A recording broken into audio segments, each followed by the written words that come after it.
Hi guys, today we will talk about how to fix that problem you have on your Facebook on settings. You just click here on settings, then you come here to settings window here like you say, and you just go down. Then you click here on apps, then you come to apps window here like you say, and you just go down here to looking for Facebook app here in this is window, and you click here on Facebook.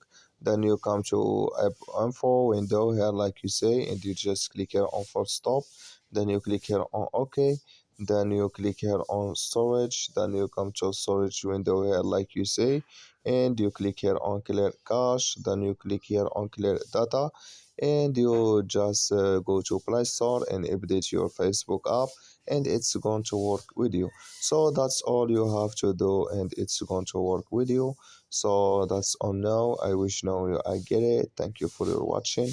Don't forget to support us by like and subscribe, and see you in next video.